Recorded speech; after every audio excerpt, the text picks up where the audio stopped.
some people here who are passionate about teaching and teachers, teacher rights, teacher perspectives, teacher training, teacher education, ongoing teacher development, and advocating for teachers as the building blocks of society.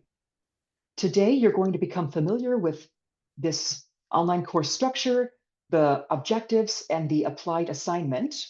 There'll be several assignments. You'll get to start connecting with others in a community of practice space.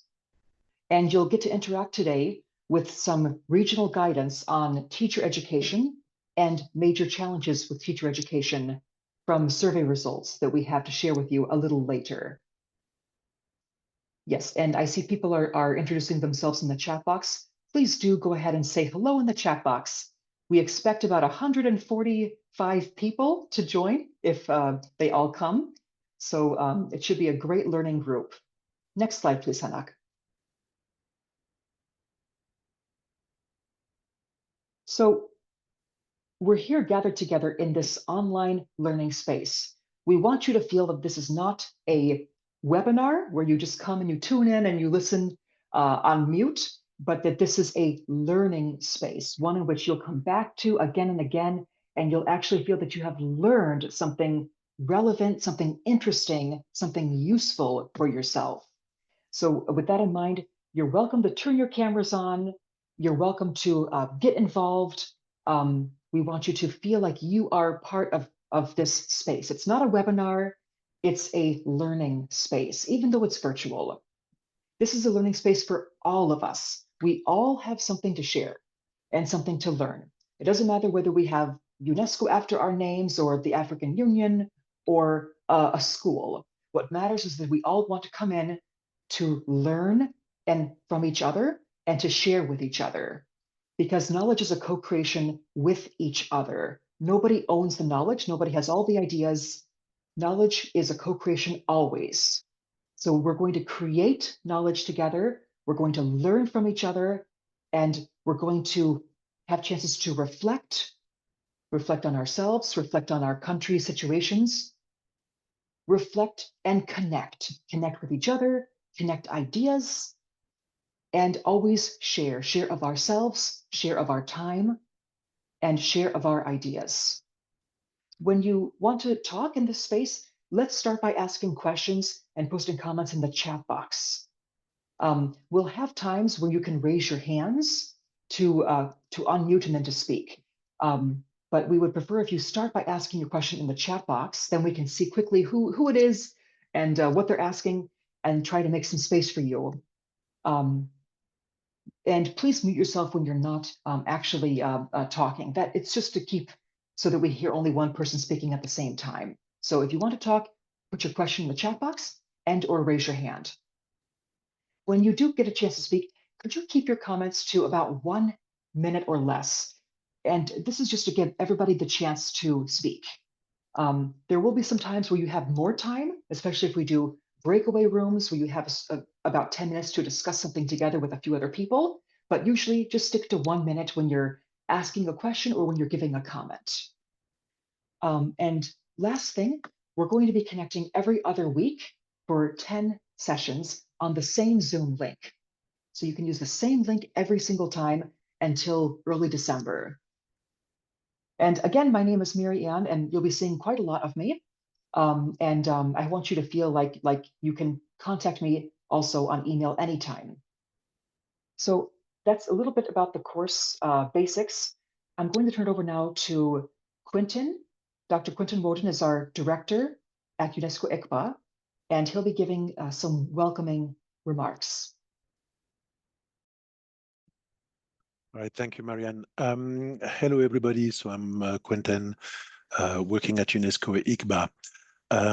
Just to say that, as Marianne said, this is an interactive space, and we hope that many of you will be there for the next 5-6 months, where we are going to talk about teacher professional development and especially pre-service teacher professional development. And the idea is that the next 6 months, which would be next year, will shift more to in-service teacher professional development. So we hope to learn from each other. The one thing I should say is that this is a collaborative effort. So we have different partners. So this is a joint COP between, of course, ICBA, but also the European Union Regional Teacher Initiative for Africa, the Global Partnership for Education, Knowledge and Innovation Exchange, that's called KICS, which is in partnership with Canada's International Development Research Center. We are also going to benefit from a program that is called the Shanghai Funding Trust. And finally, the last two partners are the Africa Federation of Teaching Regulatory Authorities, AFTRA, and then, of course, the African Union.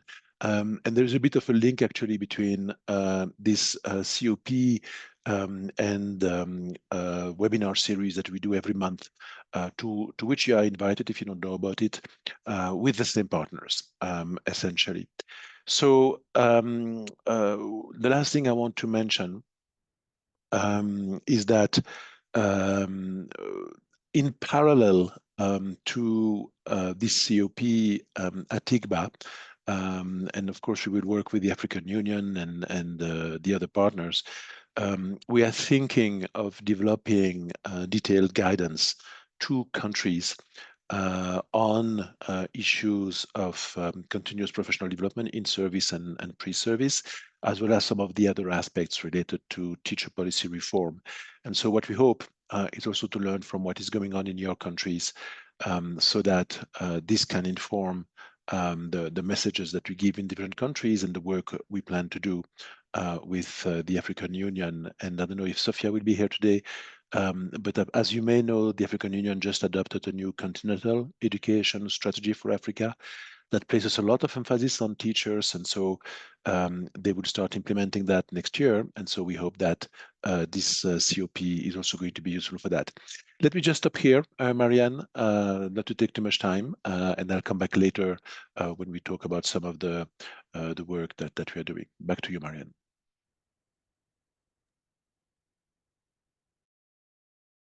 Thank you for that, Quentin.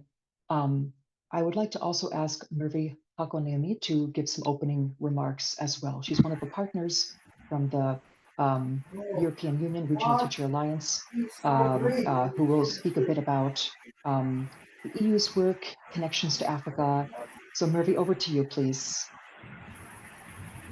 Thank you so much, Marianne. Do you hear me well? Yes, hear you loudly and clearly. Okay, great. So my name is Mervi Hakoniemi, and I'm the Knowledge Management Specialist of the Regional Teachers Initiative for Africa. As Marianne, I'm also originally a teacher, but have been, besides teaching, working a lot in global development in educational projects, and I will be accompanying you during this path of the community of practice and learning on the teacher profession in Sub-Saharan Africa. And the Regional Teachers Initiative, or RTIA, is a project implemented by 3 different European Union member states, France, Belgium, and Finland, which together make RTIA facility, and also together with UNESCO and African Union. And it is funded by the European Commission as part of the Global Gateway Strategy for Education Solutions. And we are now in the first phase of the project, which will run until 2027, and the whole project is on until 2030.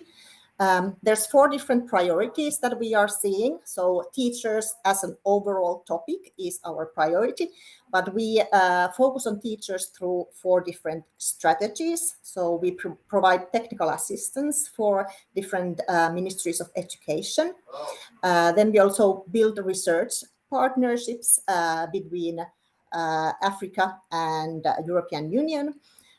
We also test and scale effective solutions for teacher education and training. And lastly, we put a lot of focus on knowledge management and knowledge sharing. So this community of practice is part of this fourth component. So we wish to stimulate knowledge exchange and learning and sharing our good practices. And this is why this community of practice is so important to us in the sense of promoting mutual knowledge exchange and creating more knowledge together. So without further ado, I would like to warmly welcome you to this course and the community of practice on behalf of RTIA. Thank you so much.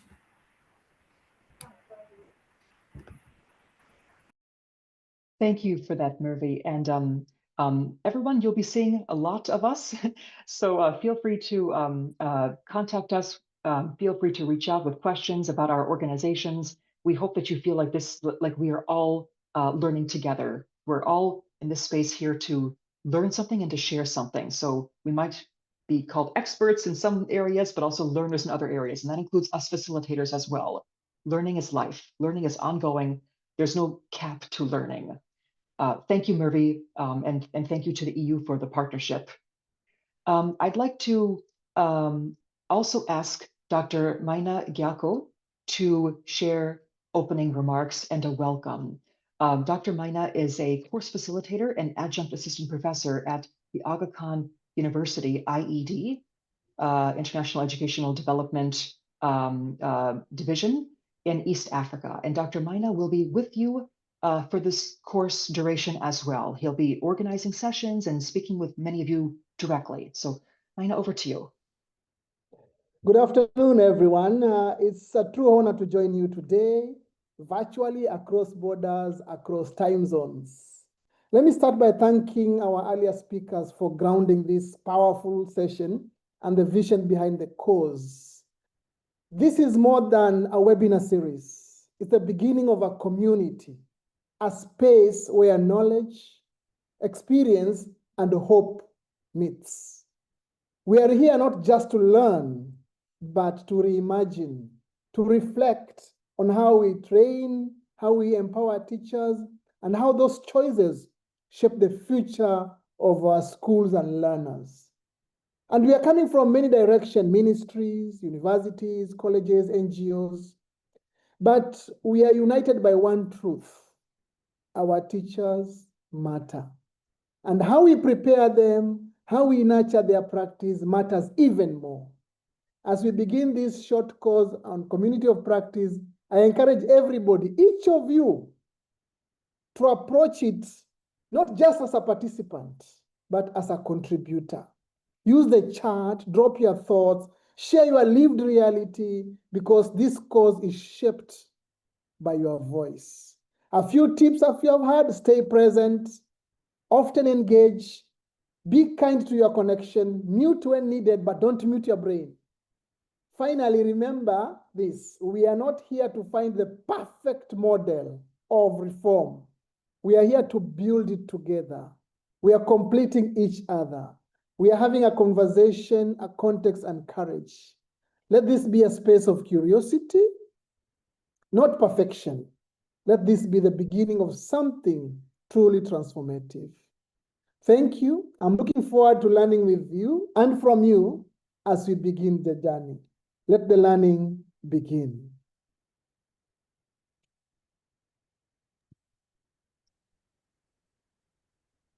Dr. Maina, Professor Maina, that was very great. I took away the word imagine and the word our teachers matter. I think that's so correct. Quentin, we are going to move on to the next session now, because it looks like we have gone through the welcoming remarks. I think let's go through the presentations. Let's start to talk about some of these ideas, and then we can save more time for question and answer from participants then. So Hanok, if you could go to the first speaker, we have Steve. Yes, so we'll have Professor Steve Nwokecha. He's the executive director at AFTRA. AFTRA is the Africa Federation of Teaching Regulatory Authorities.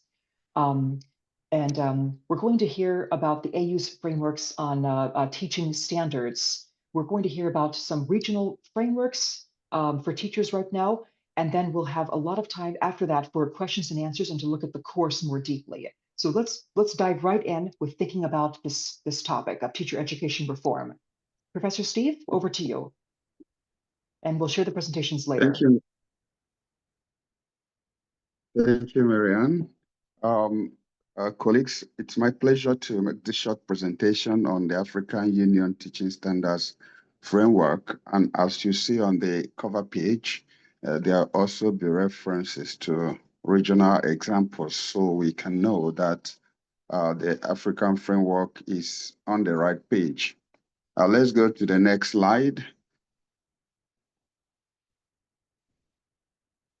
Yes, we need to underscore at the beginning that in establishing teaching as a profession, there are three most important things that have to be done. One is legislation, a law that establishes teaching as a profession. Anything not established by law hardly exists. And when a law is established, there ought to be a regulatory authority that puts in place, the things that are provided as functions of the teaching profession. And the third one is teaching standards. So we are looking at the third one, but these three are very closely related.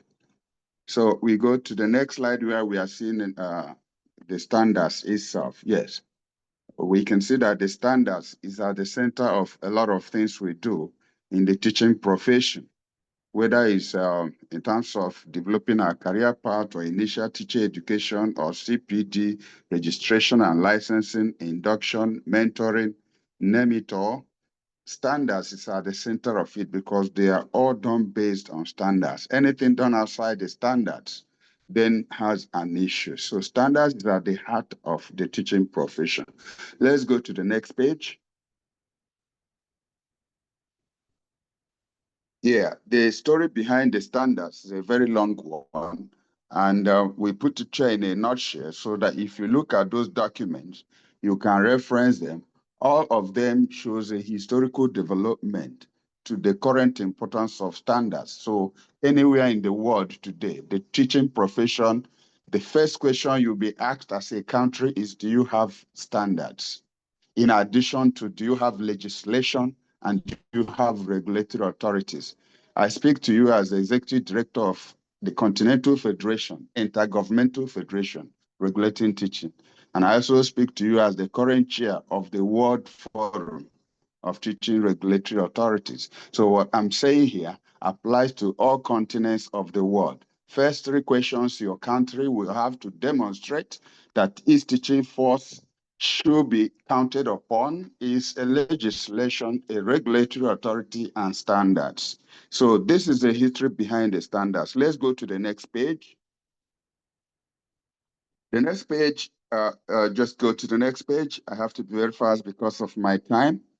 Now, in a simple term, modern teaching standards could be described as a matrix of performance standards and career stages. So it merely enumerates, it merely states standards of performance as it applies to given stages, given career stages. That's why we say it's a matrix. So this page you're looking at now is the kind of domains of those standards for teaching.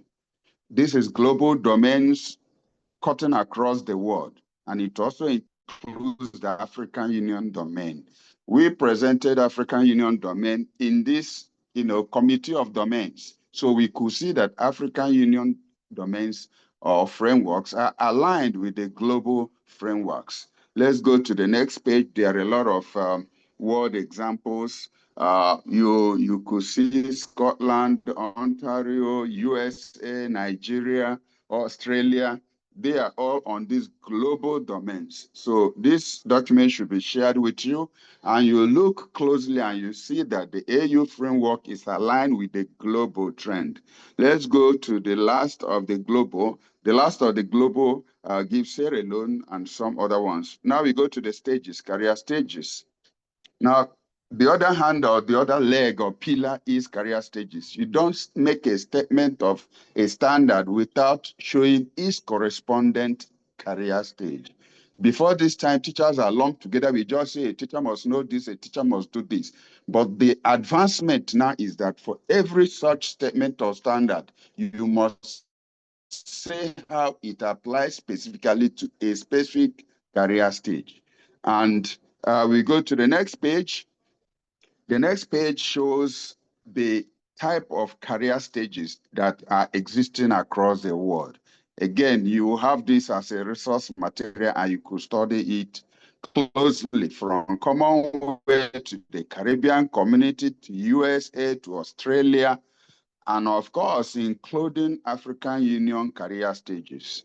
AU is underlined in red: beginner, proficient, expert, and distinguished. So whenever you state any standard of performance, you must distinguish its application. This is a game changer. This is something that wasn't there before. We merely say a teacher must do this or must do that. But now there is a global consensus that teachers are not all at the same stage of development, and standards must distinguish those stages of development. Now let's go to the next page. The next page shows Australia. Australia is a leading example in this modern type of modern way of framing standards. So what you're looking here is just an example from Australian standards. The first domain is professional knowledge. The first standard of professional knowledge is know students and how they learn. Now the sub-standards are under the standard 1. And you could see specific statements as how each subdomain applies to the career stages. You have the graduate, proficient, highly accomplished, and lead.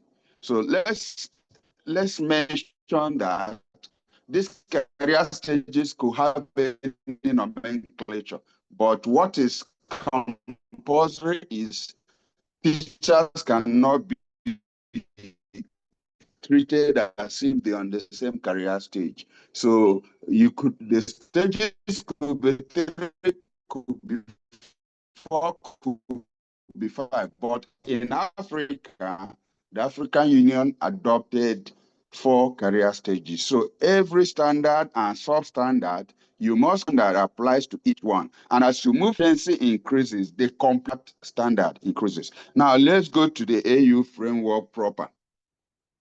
Let's move down, past the photo to the AU framework. Now. Or can we change the slide to the AU framework?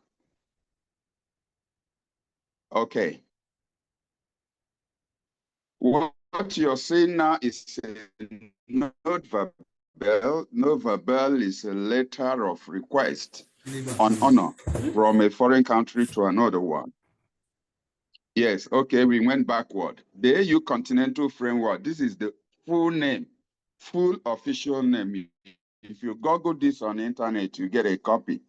And we could also share a copy with you. That's the full name of the framework we are talking about, AU Continental Framework of Standards and Competencies for the Teaching Profession. It was released in 2019. That's the official document we are discussing now. The letter that you're seeing here, stamped by AU, is a note verbal to amend this framework. It wasn't even the first letter, it was a reminder. The first letter was issued up now. This document has been out in the domain for a long time, and AU has written for a long time. And luckily, at the latter part of this document presentation, we mentioned some countries that have also adapted to the AU framework. Now, let's go to the next slide, which shows the career stages adopted by the AU. We've already shown it earlier, but go to the next slide. Now, for a teacher, there is a career path, and for the career stages, and for the school leaders, career stages. The school leaders are head teachers and principals, to be specific. When we talk about teaching standards, we think it's only one is the classroom teachers, the other is the school leaders, the third one is teacher educators, and the fourth one is the teacher administrators. Incidentally, in this document and presentation today, we are not discussing teacher educators, their standards, and education administrators. Those are the next stage of standards that we need to develop across Africa. But current standards are for teachers and school leaders, and each has 4 career stages. But there's something different in their career stages. For teachers, they may take 5 years to move from stage to stage. So in 10, 15 years, you might be reaching the distinguished. But for school leaders, they take 2 or 3 years to move to the next stage, because ab initio, they have been teachers, and they wouldn't be school leaders until they get to maybe the position of expert or distinguished teacher. So they would have lesser years of service left, and they don't need to spend 5 years. So every 3 years, for instance, they can move to the next stage. So they could also attain the position of distinguished leaders before their career is up. Now let's go to the next page. Next page is a career stage that has been implemented in Sierra Leone, because Sierra Leone is among the countries that have adopted the African Union framework. And they have become a continental example of where the career stage has replaced the salary structure. Because one major challenge we have in implementing this career stage is countries continue to use their civil service salary structure for teachers. And then they also struggling to implement the professional career stage. Except these are integrated, it poses a problem, because if teachers don't find any need or a benefit by rising on these professional career stages, then they won't take it serious. They'll be more interested in the salary structure. I remember in my country, Nigeria, they have grade level 1 to 17. So if you're climbing on those grade level 1 to 17 and somebody is talking about 4 career stages, it means little or nothing to you. In Sierra Leone, the Teachers Union and the Teaching Service Commission negotiated and agreed that teachers will now transit, and they have transited to use of only career stages. And this is what happens in Australia, where these career stages originated. If you are employed today in Australia as a teacher, they won't give you level 1, 2, 3, 4, and 17. No, they will give you the first level new teacher, or graduate, they call it. And then you rise on these 4 career stages. And that's how your salary and other benefits rise. So this just, now let's go to the next page, which shows the domains and standards of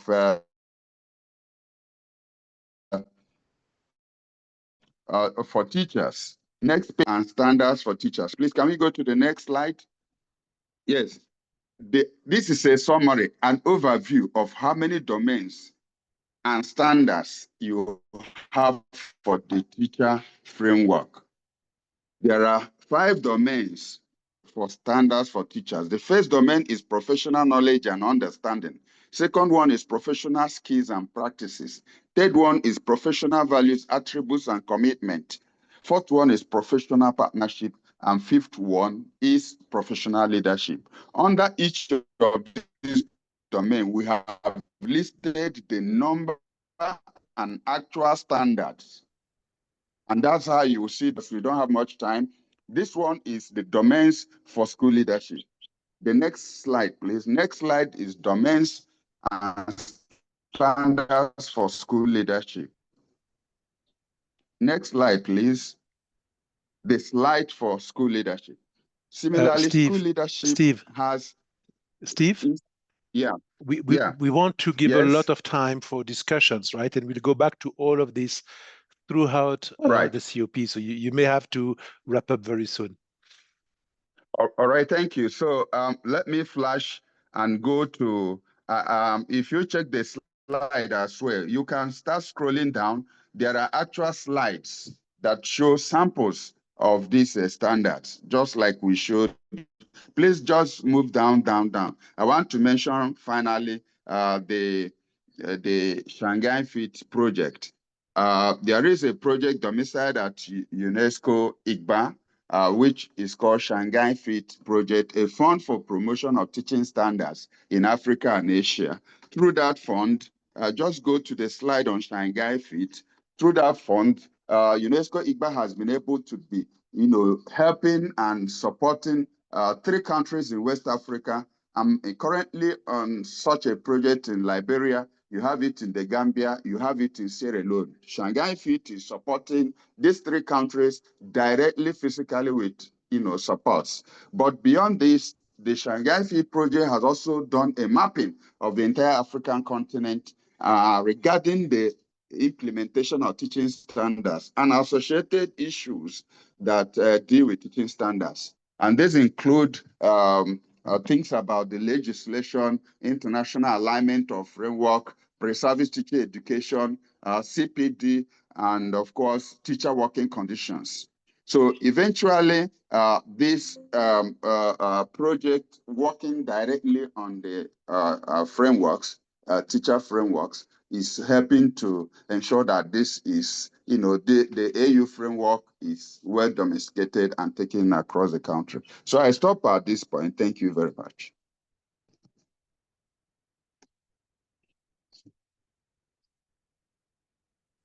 Thank you, Steve.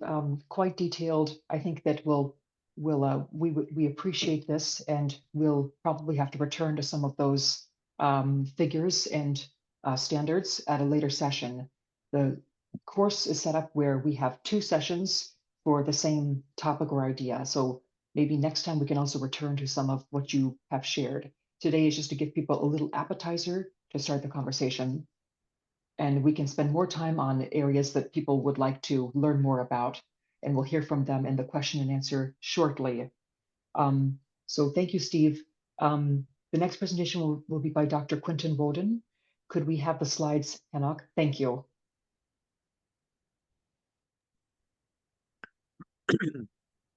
Thank you, Marianne. Apologies.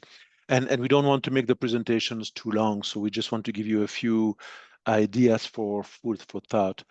I mean, this slide is just to say that at IGBA we are trying to do training, do policy work, but also put together knowledge products. One of them is the Africa Teachers Report, and they look at teachers as a solution to a problem or teacher policy issues. One of those reports that we are really finalizing now will be on investing on teachers. It's actually with Professor Steve, who just spoke. And I'm going to share a few of the findings from this. So we can go to the next slide, Enoch. Right. So Professor Steve mentioned the African Union frameworks. So we think they are important because they provide a very simple roadmap for how countries can improve the careers of teachers, and of course in service and pre-service education. Now, what we see though, and this is data for about 20 countries, now we have a few more, we see that actually most countries are not familiar with those frameworks, and my assumption is that many of you also may not be very familiar. So we should try to promote those because they are smartly done, and they are a point of reference that countries can use, so that there's also some commonality between countries, which is a good thing. In terms of the development of the standards that Professor Steve was talking about, you have on the right side of the slide, for those first 20 countries or so, whether the countries have done standards, maybe they are in draft, maybe they are finalized and published, or maybe it was not started. And you can see that only a small minority of the countries have actually finalized and published their standards for teachers. In those tables, this one and the next ones, sometimes you will see a country repeated in terms of name in the table. In countries where only the Ministry of Education is also the employers of teachers, then we typically have only one answer, which is the ministry. But in countries that have a Ministry of Education and also a Teacher Service Commission or a Teacher Council, then we may have 2 answers. That's why some names are repeated. But again, the message here is that many countries don't know the standards and many countries do not have standards. And so we have to try to help on that. The next slide is, if you can put the next slide, thank you. The career stages. And Steve mentioned Sierra Leone, that's also the suggestion from the African Union. to have 4 career stages. Now, nothing says 4 is better than 5, but again, it's useful to have the same norm. What you can see here is that some countries have career stages, many countries don't have career stages. And that means that sometimes the expectations for teachers to be promoted within the profession or school leaders may be missing. The next slide is then on the continuous professional development framework. What we see is that a majority of the countries have a CPD framework. Then whether the teachers or the school leaders who are undertaking training get credits within that framework, typically no. And then the question as to whether those credits are used as one of the factors leading to promotion in the careers, even fewer countries have that. And so what we are recommending at ICBA, at AFTRA, at the African Union, is that there should be a CPD framework. There should be credits for the training that teachers or school leaders take. And then that should also be, of course, not the only, but one of the parameters that can lead to promotions. And we are very far from that in most of the countries. The next slide is about participation in CPD. Some of you may be from ministries, some of you may actually be teachers. You know that many teachers do not get CPD, right? And this was a question for the last 3 years, again, asked to ministries or teacher service councils or teacher service commission or teacher councils. And you see that in many countries, only a minority of the teachers get training over the last 3 years. That's not okay, right? We need to improve that, but we need to improve it in a cost-effective way so that it's affordable for the ministries. And so trainings that happen virtually have limitations, but they are very important to try to provide more knowledge and experience with the teachers. The next slide is then about school leadership. And we think that school leadership is extremely important. It's a bit easier to reach all the school leaders than to reach all the teachers in a country. When you ask teachers what leads you to remain in the profession, to remain as a teacher, the quality of the school leadership comes very, very high. It's not the only thing, but it comes very, very high. So we can see here that most of the countries actually, or at least half, but the new countries that we have since then, the 5 or 6 more, they don't have school leadership programs. And so we need to be much more intentional in this area. And this community of practice, the first 5 months, right, until December, is going to be about pre-service education for the most part. Pre-service education also is what we need from moving from teacher to school leaders, right? I mean, that's one way of thinking about it. The next slide is now about the adequacy of CPD. And of course, CPD is broadly in service and pre-service, right? What you see is that most ministries say they are fair. This is a self-judgment, a self-appreciation. We sometimes we are not critical enough of how well we do, but if most of the ministries themselves say it's only fair, it suggests that we can really make improvements. And your experiences in innovations, in new approaches to do better in service and pre-service training is what we want to discuss in this COP. The next slide. And I'm getting to the end, I think, of my presentation soon. I'm not going to go into details here, but just to say, this is a letter for a presentation I made a few days ago at an African Union webinar. The key is that we need to have broad coverage, including in what is talked about in pre-service training, right? It's not only pedagogy in the classroom, even though that's very, very important, but it's also a topic like education for health and well-being, and there is a lot of guidance that we can provide on this, and you may have also a nice experiences in your country. The next slide, which may be the last one probably, is some of the areas, for example, that we would want to see in a pre-service program for teachers in teacher training institutions, specifically for education for health and well-being. There are many topics, and we believe that it's important to introduce the teachers to those topics when they are in pre-service, and of course, to continue in service. And there you have a few examples of what some of the countries that are participating today have done. The next slide is what can we do for you? So my colleague Hungi will present in a bit after me some findings from one of the surveys we have implemented. I mean, many of you are in ministries, or some of you are in universities, so we can see how we could potentially collaborate, right, to get the data that we need to inform policies and programs at the country level. That's one of the objectives that we have here, is that I mean, again, this is a COP. Today is a bit more presentations that you will have in the next meetings, but we want this to be a space where you can suggest ideas, and we also give you homework, and then we discuss your homework. We discuss what's happening in your country versus another country, right? That's one of the aims. So we are doing surveys on teacher policies, on teacher training institutions, on well-being, on school leadership, on women school leaders, many other things. And if there is an opportunity, especially with those of you who are from ministries or teacher service commissions or teacher councils, to do something together, you tell us, and then we see whether we can do it. The next slide, I think, is probably the last one. So I want to say thank you. And again, right, what we want to understand is what some of you are doing, which is innovative, which is interesting in your countries, so that you learn from each other, and we learn from you.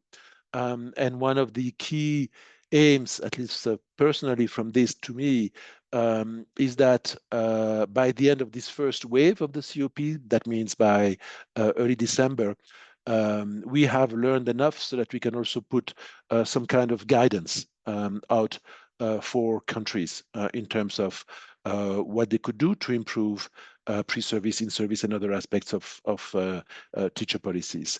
So I think, I don't know if I've been taking more than 10 minutes or less, Marianne, but I'll stop here so that we can have plenty of time for discussion. Thank you. Thanks, Quentin. You were on time. You had a little bit more time left even. I think something I'm taking away from your presentation again is that idea that knowledge is a co-creation. As you can see, everybody, we at UNESCO ICWA are still putting together ideas, guidance, frameworks. We have knowledge to share. We also want to learn from all of you in this space. Many of you have been admitted to this community of practice because we think that as practitioners, as experts, you have something to share as well. And we're looking forward to learning from you. So we'll talk a bit more about some of the formal ways in which you can do that, you know, supporting and doing a survey that we would be interested in learning about with you. If you want to disseminate a survey with some of your institutions in your country, if you want to help with that, that'd be one option. We can talk more about that going forward because your assignment is going to be practical and applied. And today is just an appetizer for what that can all look like. But the idea is that knowledge is a co-creation with all of you. We're going to create it together. We're going to learn together. And as Dr. Maina says, be inspired together. I want to ask the next, yes, I see the chat box. We will share the slides. Don't worry. Everything will be shared in a resource folder that I'll give you access to. Dr. Najora Hungi is going to go next and share some insights from a survey that was taken. Please, over to you, Dr. Hungi. Thank you, Marianne. Can you hear me? Yes. Yes, great. Okay, I'm going to share with you some research that we are conducting at UNESCO ICWA. This is ongoing research that we are trying to understand pre-service training and also in-service training and how it can be improved. And we are selecting one study or one project that we call the project for capacity building for teachers to promote continuous and inclusive access to safe and quality education for girls in West Africa. This particular project involves 6 countries: Burkina Faso, you can see them there, Cameroon, Chad, Mali, Mauritania, and so on. And the components that we are looking at or we are targeting are modernization of teacher training institutes, and digital skills for the teachers as well as the teacher educators, gender responsive education, and other components include school safety and security, peace education, and well-being. And for the situation analysis, we are targeting the groups that I've shown on your right-hand side: head of the TTIs, teacher educators, student teachers. Those are the people who are studying to be teachers, and school principals, practicing teachers, and relevant government officials. Next slide, please. So I'm going to concentrate on only two. Go back, please. I'm going to concentrate on two aspects in this presentation, and one. Can you go back one slide, please? One up. One of the issues that I'm going to look at is the questions that we asked the various groups that we interviewed on the possible factors hindering teaching. And next slide, please. Next slide. So this one, I'm using an example from Nigeria. And remember, we have 6 countries, so we can use any of those. You can see that we had interviewed 592 teachers in Nigeria. And this, I have to be careful here. These are not a random sample. These are teachers who are near those teacher institutions that we interview, we are targeting. We are targeting in each country 10 to 12 teacher institutions, TTIs. And these are the teachers in the schools that are attached to those TTIs. So, and you can see from that question alone, we have quite interesting information. You can see that the ACT issues, the ones I'm highlighted in red, dotted in red, are coming up as the top. Those are the ones that the teachers are saying are hindering their teaching mostly. But even with that, you can see that on your right, on your left, is it right or left? Sometimes I get confused. The blue ones, we also have capacity issues coming up. And you can see that even capacity issues are also important. As you can see, for example, the second bar in the second graph, which is about 42.6, which is about 4 in every 10 teachers, telling us my lack of training on integration of ICT in pedagogy is hindering my teaching. So, and you can see the next one, 40.2, my lack of training on gender responsive and so on. So there are some capacity issues coming up which are important. So next. Next, please.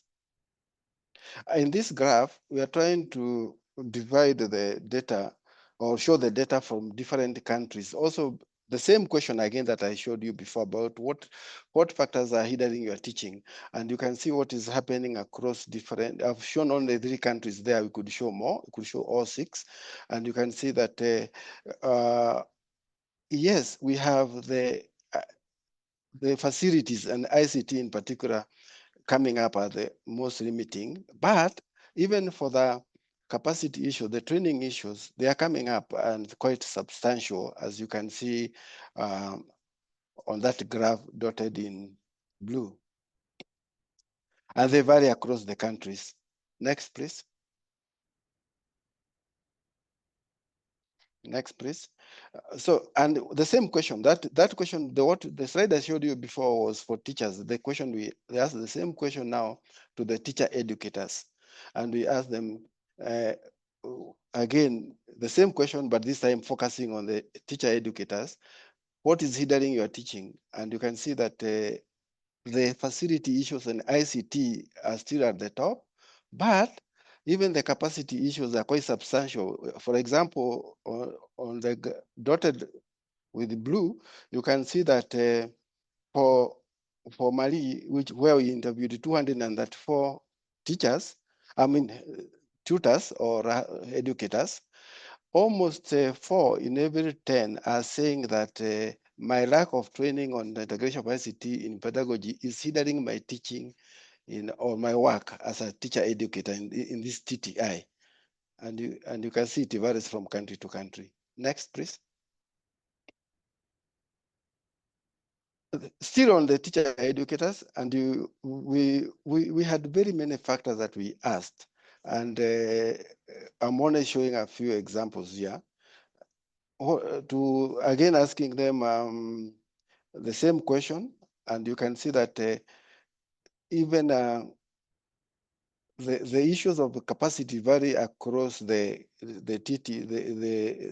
country and also the TTIs, as you would expect, and they are still there in a substantial manner, especially in some countries or in some TTIs. Next. Next, please. Now, the same question we asked the student teachers. These are people who are studying to be teachers. You're asking them, what do you think is hindering, in general, to what extent do you think your TTI is limited or hindered by the following factors in implementing its teacher training programs? Now you're asking the students, teachers. And you can see they're also identifying the issues to do with facilities, especially ICT facilities and internet and such things. But at the same time, if you go to the next slide,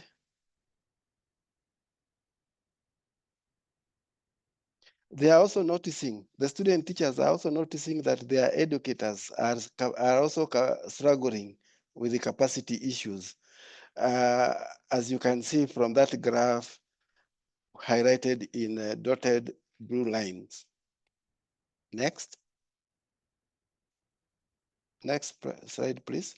Now, that is the question that we wanted to look at first in this particular presentation. We have so many questions that we asked, and because of time, we can't go to all of them. I'll show you one as a follow-up to that. We asked them levels of expertise in the basic ICT skills. Next. Next, please, Enoch. How would you rate your level of expertise in the following ICT skills? And this time we are using again data from Nigeria. We have the same data, similar data from different countries, 6 countries. And you can see for the teachers, how they are rating themselves. This is their own rating. And apart from the word processing, which is almost everybody nowadays an expert, they are rating themselves very lowly on the other aspect, which we think are important. These other aspects are also important for teaching and learning. Next, please. Next. And the same question, if you divide the data now by male, female, urban, rural, you can see what is happening. In general, for Nigerian, the sample of Nigeria that we used, the male teachers tended to rate themselves a bit higher than the female teachers, and the urban teachers happen to rate themselves a bit higher than the rural. And that tells us where we can target our effort if we want to improve the situation. Next, please. Next, please. Now, using data from Nigeria, how would you rate your level of expertise in the following ICT skills? And this time we are asking the same question to the teachers, to the teacher educators, and the student teachers. And you can see how they are varying. Of course, we expect the tutors or the educators to be higher. As you can see, they are consistently higher as shown in the red dots, followed by the teachers who are very near the student teachers. They are not very far in terms of their skills. But in general, you can see the teachers are struggling just as well as the student teachers, meaning we need, even the tutors are struggling, meaning we need effort to improve. We need to do something to improve that. Next, please. That was Nigeria. The same question now for Chad. This one we thought was interesting because you can see the student teachers that we interviewed in Chad are generally even a bit better than the practicing teachers. meaning the practicing teachers are the ones who are really struggling. Maybe the student teachers have already undergone some improved, maybe pre-service training. We had to explain that. We can explain it using qualitative data, which we have already corrected, and we are going to have more answers as we move on. Next. So that is my bit. We wanted to show you the kind of data we are collecting and that can inform pre-service education moving forward, and to show you the kind of work we are doing at IKIBA. And as my director said, that we are always eager and happy to work with any of our partners to do this kind of work and more. Over to you, Marianne.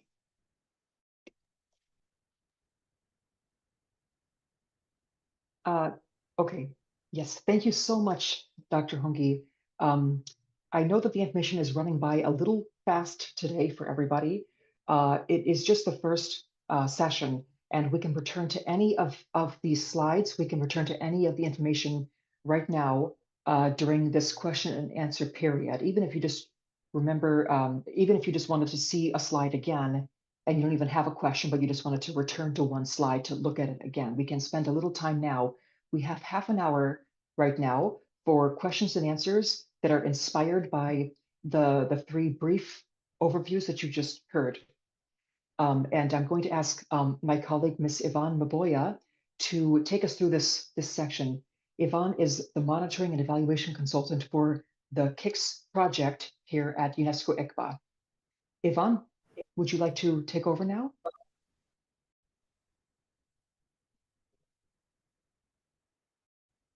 Thank you, Marianne, and good afternoon, everyone.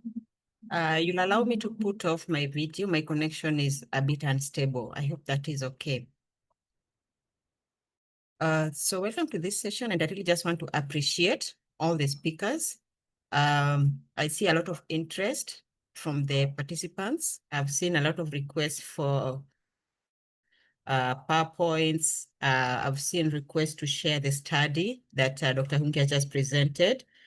I've also seen someone asking whether you can spread the studies a little further, maybe to all the regions, that is Northwest, East, Central, and Southern regions as well. I've not seen many questions, but there's a question from Sampeho Siafu. I apologize if I say your name incorrectly. Maybe I can give you this platform just to ask. But the question is about a question that the participants were supposed to respond to in regards to developing a web page. Do teachers need to develop a web page? That is the question. And then it's continued, or you are referring to ICT teachers. For non-ICT teachers, some questions, I guess, might not be relevant. So that is one question we have. The other question, I just ask those two, then I'll open it to the floor. You can just raise your hand and we'll give you an opportunity to ask. So the second question is, what strategies have been most successful in improving the practical readiness of pre-service teachers? What strategies have been most successful in improving the practical readiness of pre-service teachers? So I think the first question is specifically to Dr. Hungi, but the second question, any of the presenters can respond to that. Over to you, Dr. Hungi. Thank you, Yvonne. Now, in terms of web page, I would agree maybe it's not necessary for all the teachers and some of the aspects that we asked there, but I think it is important for teachers to have an idea on how a web page can be developed. We saw that during COVID, that teachers need to conduct some things online, sometimes some simple tests online, some polls, which they can easily program in a website somewhere. And this is overdue maybe for teachers to start running a bit more ICT skills than we are running at the moment in Africa. I remember my time, Professor Steve talked about Australia. I studied in Australia in 1995, and I did a course on teaching. And that time, internet was at infancy. It was just starting, and I was taught how to develop some web pages. So now, if you look at it, which we are now almost 30 years from now time, we should already be teaching our teachers some basic things. It's not a lot of work, actually. It's very simple how to develop a simple web page and modify a few things. And with the AI nowadays, it's even easier. So I think it's something which is overdue, some of those skills, and that's why we are calling them basic. We are not saying advanced skills, we're just saying basic skills. Over to you.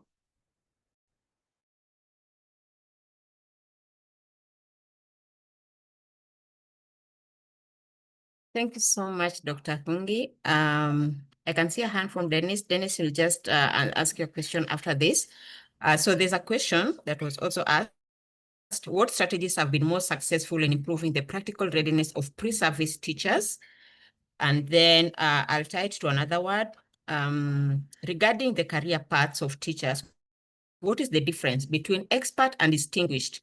How do the concerned teachers shift from proficient to experts? So we'll ask either Dr. Gordon or Dr. Steve, any of the other presenters to take the question. Yeah, hello. Any of the other? Yes, the career stages, as I mentioned, shows the proficiency level. When you read the actual content of the standards, you find out that with respect to any performance, the function or role for the expert is less than the function of the distinguished. And again, this is a matter of nomenclature, but it is believed that when you are distinguished, you are very exceptional. But you are an expert when you have attained an advanced level. So even in common usage, a distinguished person is an exceptional person. An expert is someone who has attained an advanced level. So even in terms of nomenclature, the distinguished suggests superiority over the expert. And when you come into the standards, the competencies for an expert is less than that of a distinguished. I'll give you an example. If he says formulate vision for your school, that is the role of an expert. An expert, because an expert, he can formulate a vision. But distinguished for the same standard, instead of saying formulate a vision, you will lead implementation of that vision. So you now see formulating and leading implementation, they are different. This is just a simplified example. So throughout the entire standards, where there's a matrix for an expert, it has a different function from the matrix for the distinguished. I hope this makes it a little clear. Thank you.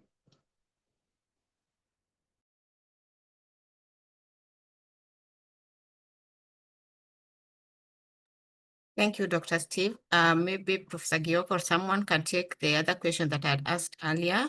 What strategies have been most successful in improving the practical readiness of pre-service teachers?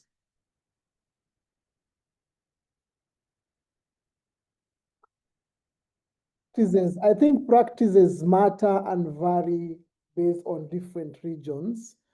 But most of those which have been seen to work well is the practicum aspect, whereby the preparation of the teachers is based on case study, is based on practice, which is connected to real life. So that hands-on real life experience has been more impactful in terms of the stickiness. So moving from theory to experiential learning experiences has been so more enriching, so that the teachers to be are getting a real life experience closer to the reality based on their rich learning experiences. Thank you. Thank you so much. Allow me to ask Dennis to ask his question, and then we will ask the next batch in the chat. Dennis, please go ahead. Yes, thank you for the opportunity. Let me say thank you to all of our professors who presented those brilliant ideas. And let me recognize our Professor Steve, who is currently here in Liberia on this same discussion. Okay, like you said, my name is Derek Dennis. I'm the president of the Principal Association of Liberia. One of the presenters talked about, factors hindering this issue of teaching. Motivation, which is intrinsic and extrinsic, is very key to boosting staff performance in the work environment, whether in teaching or in an area. But the data presented or the information, I didn't hear much about motivation from intrinsic or extrinsic to include like salaries, incentives, staff well-being or teacher well-being, and all those basic issues. They said that those information were not included in the data, or what is it that we want to know about that?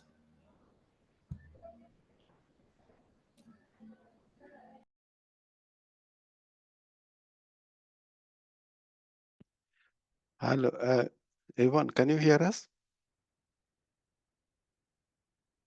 Thank you, Hungi. Yes, my connection is it keeps disconnecting, but Okay, yeah, I can hear okay. you. Maybe I can take Go on ahead. that one. Yeah, and also maybe my colleague or my director and my colleague Sadu can also add if they have something to add. We did a lot of we collected a lot of data on including on issues to do with the job satisfaction, about how happy are they with their salaries, how happy are they with their CPDs, how happy are they with their professional training, like the pre-service training and so on. We have all that information, and we can present this one moving forward with the COP.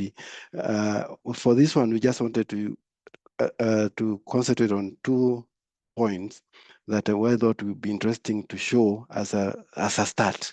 So we have that data, and is a lot of details. We have it in a lot of details, and we even have developed some models, regression models, and so on, which can try to see which factors are coming up as the potential influencer of or hinderers of teaching and so on. So we have all this information. So this was just a nice, what is it called? The eyes at the top of the cake. We're just showing a retro.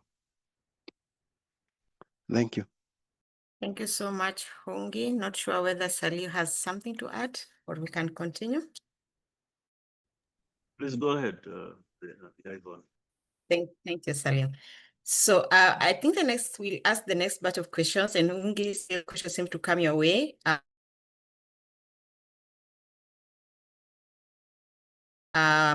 Was there any data that is one? Was there any data collected from South Sudan, also as far as pre-service teacher education reform is concerned? And then there was a question about what are the implications for a country that does not have a CPD framework, and also for a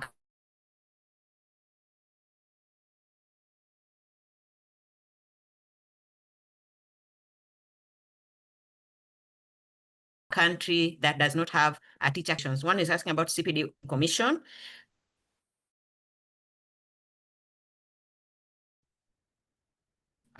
Also whether there are, and then in particular, was there any data that was collected as far as pre-service teacher education reform is concerned? Over to you. Hungi, I think you can start us off with the SADC data, SADC countries. Oh, okay. Ivan, you were breaking at. We didn't hear everything that you said, but we heard a bit of it. So I'll answer whatever I had, and then if we have missed something, my colleagues, or maybe you can repeat the questions later.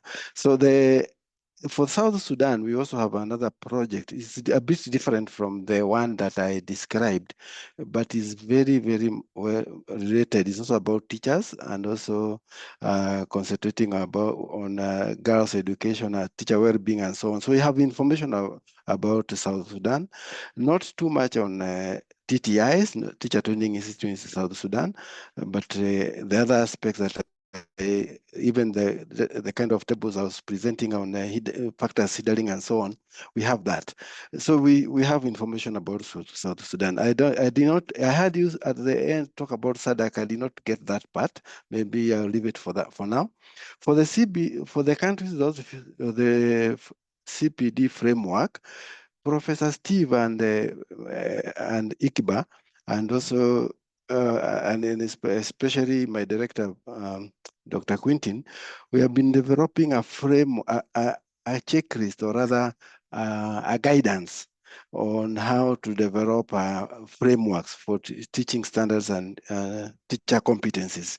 And this is something that Marianne has been advocating a lot, that it could be presented in this particular a community of practice moving forward, and it is still work in progress. And if we show a lot of interest in this, we can show you that particular kind of work we are doing, and how we are helping. We are hoping to help countries develop their own CPD frameworks and so on. So this is the kind of work we are doing at ICBA at the moment, and it's work in progress. If I missed something, you can repeat, or maybe my colleagues who had everything, or they can add, including Professor Steve.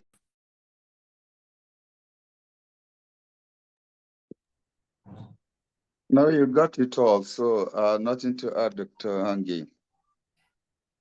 Yeah, but if I may take this opportunity, the question I spoke to, I read it now on the chart. And the second part of it is, how does one move from maybe beginner to proficient to expert? As Dr. Quentin explained, this is based mainly on professional accomplishments, credits you earn from CPD. But that's not the only requirements. There are other requirements. The idea is the way you move through pre-service based on credits. That's the way you should move through CPD based on credit. Because in pre-service, we know who makes first class, second class, third class, and all those, every activity curriculum has this credit load or credit unit. And when somebody completes it, he earns that credit. And summatively, you can talk about the person graduating with first class, second class, third class. A bit of that is expected to be applied now in CPD, so that if you are a beginner, you need to earn about 50 credits. But again, a second requirement is that you must be a beginner for a minimum of 5 years. The third requirement is you must write a competency test to evaluate your 50 credits. You must submit your portfolio. There will be a process of evaluation. And these activities, to be done by a regulatory authority, which is saddled with that statutory authority. So as Dr. Quentin mentioned, there are quite a number of technical requirements, but the principal one is the credits you earn, and you stay a minimum of 5 years, and you do a competency evaluation. If you qualify, then the regulatory authority licenses you. Licensing tests your stage, licenses you to move from beginner to proficient. At proficient, you spend another 5 years, earns another 50 credit at the level of proficiency, and does your competency and all the required evaluation. You earn another license, moving you to the next expert, and the same way to distinguish. So these stages are clearly explained in other continental documents that I didn't mention in my presentation because of limited time. But I refer you to read the Continental Teacher Qualification Framework. All this information are well detailed there. Thank you. Thank you so much, Professor Steve and Dr. Hungi. I hope you can hear. You can hear you, everyone, but you keep breaking. Yeah, it's breaking. Me. I'm having trouble with my connection. I had some questions that Yeah, I'm it's really breaking. Thank you. They are not very clear. So I will ask Elizabeth Simon. Elizabeth Simon, please ask your question.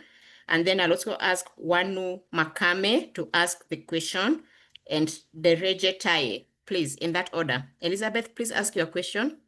It is not very clear.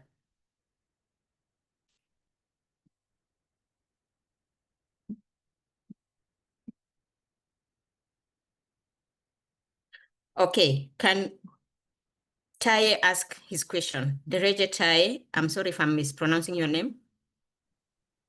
Yes. Can you hear me? Yes, Hello? please go ahead. Hello, please, we can hear you. Yeah. Go ahead.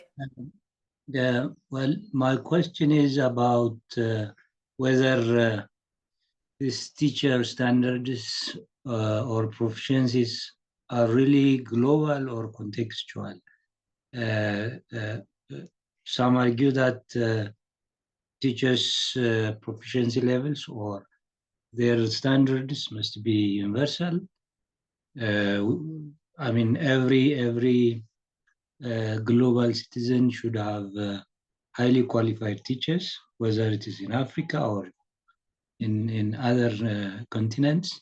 So having, I want to just raise this issue to this community that whether we should really differentiate standards and qualifications to Africa and other continents. So should we really differentiate? Should we really contextualize or globalize these standards or frameworks?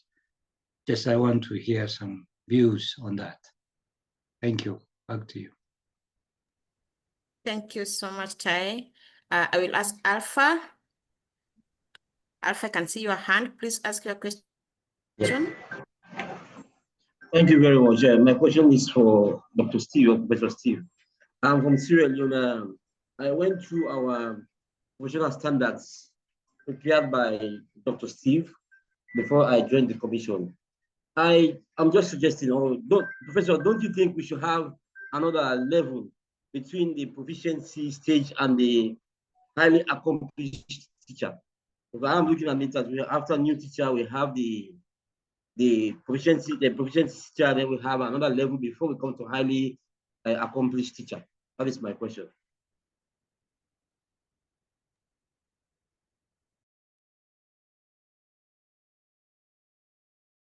So should I take on those two questions, moderator?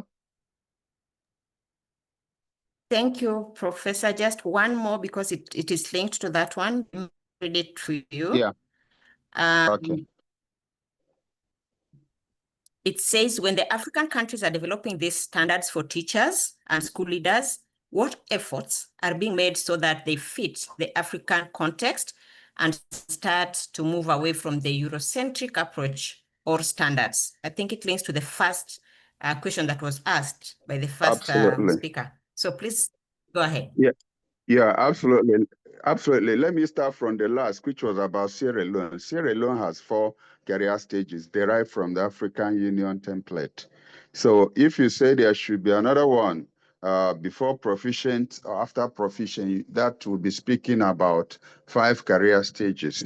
That is not part of the African Union framework, but it's not impossible. You can have 7 or 10 career stages. But remember, as you create more career stages, there are complexities involved. So what Sierra Leone has is exactly what African Union has.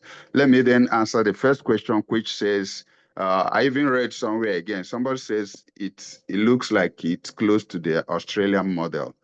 I presented the models across the world. Why are they similar? It's not only African Union framework that is similar. Caribbean is similar, America is similar, Australia is similar, Europe is similar, Canada is similar. Why? Because there was a long process where the International Teacher Task Force did commission a study of the situation of the teaching profession. That was in 2016, 2017 in Lome, Togo at East 10th Forum Policy Dialogue. It was agreed that these stages and domains should be created. In 2019, UNESCO and Education International created a global framework. So all continents are domesticating those global frameworks. That's why across the world, it's not only Africa that looks like Australia or America or Canada or Caribbean. They all look alike because there's a global framework developed by UNESCO and Education International, 2019. So all the continents try to domesticate. So the question whether it's global or contextualized is both, is a blend. When you look at Australian details, it's not exactly as AU details. If you look at Caribbean details, it's not exactly as African details, but they all chose those domains. But then the specification of the competencies are domesticated, speak about what they actually do in their school. The development of the AU framework involved all member states in 2019. And they endorsed it, and it passed through AU processes to be an approved framework, and even to have a Nova bar backing it. Now, as it goes down to countries, countries choose the same standards and choose the same domains, but also use languages, competencies, statements that refer to what concerns them. That's the domestication. So you will not find it having exactly the same statement of competencies, 100%. No. Some countries will leave some statements at it is at the continental level, and some other statements, they contextualize it. So it's a blend. It's both global. It has global aspects and domestic aspects, and nobody is copying anybody because there is a global framework from where all this is being cascaded. And we could share both the global framework, the AU framework, all those frameworks we showed in my presentation. We have them. We didn't want to overload you. We can share it. Then when you study it into details, you will now know there are certain global things that are universal. And then there are specific statements that are peculiar to Africa in the African framework. And as it's going country to country, each country is, adapting it to their own needs. Thank you.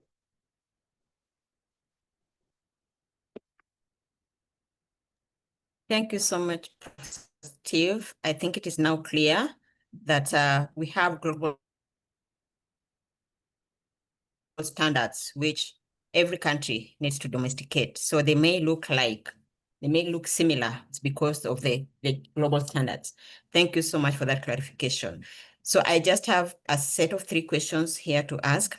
One, how can teacher education programs effectively integrate both theoretical knowledge and practical classroom experience to prepare pre-service teachers for diverse learning environments? That is the first question.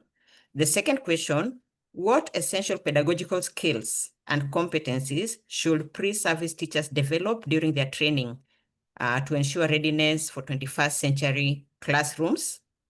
And the last one, in what ways can mentorship and feedback from experienced educators be structured to support the growth and confidence of pre-service teachers during their practicum placements?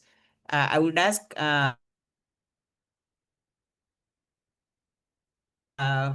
Professor, maybe Hongi or Professor Steve can go next.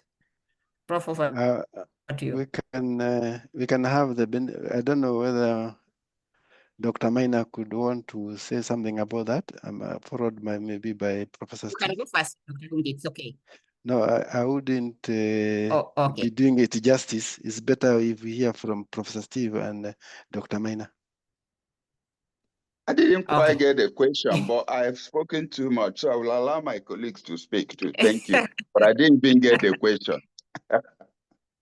Okay, the first question is, how can teacher education programs effectively integrate both theoretical knowledge and practical classroom experiences to prepare pre-service teachers for diverse learning environments? Good. So maybe let my respond to colleague that, answer. If there is 1 minute, I could say something. Otherwise, I have spoken a lot. Thank you. Thank you Dr. very Gyoko? much, Yvonne.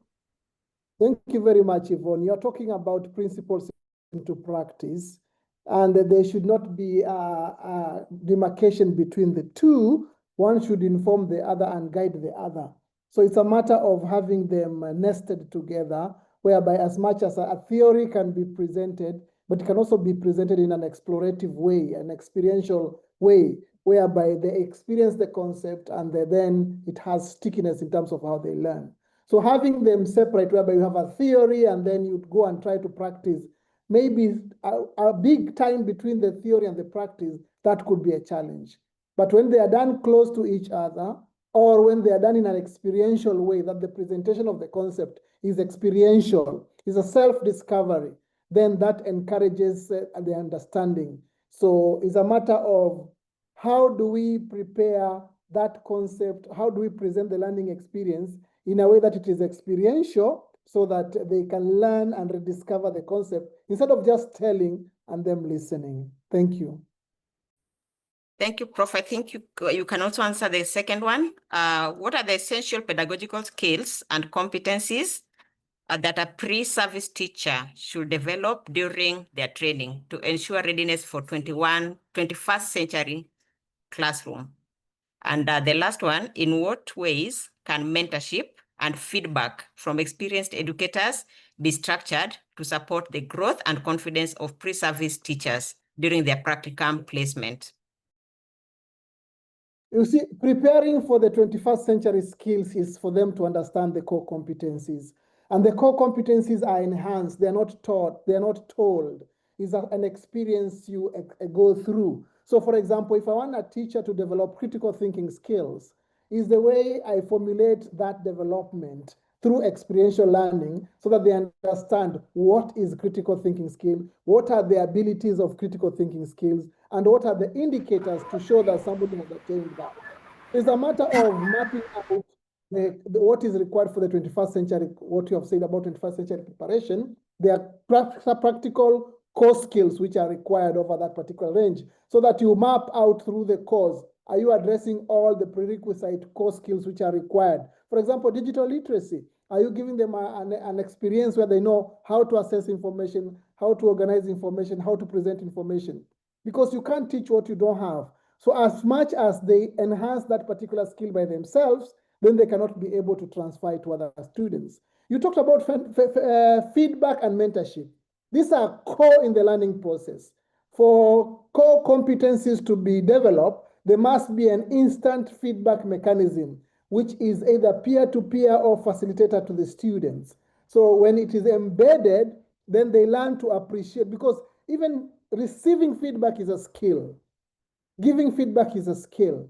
So if they're able to receive that feedback on a timely basis, and then they are able to listen over time, then they get that skill of receiving feedback. And then when you go above, when you are more proficient, then you can be able to mentor somebody else because you are skilled and you can give them feedback and guidance. Thank you. Thank you so much, Professor. That I've seen about a framework or a council that lies teaching profession. What is the implication? Maybe Dr. Professor Steve, you could take us through that. What is the implication of a country not having a CPD framework or a council that can license the teaching profession?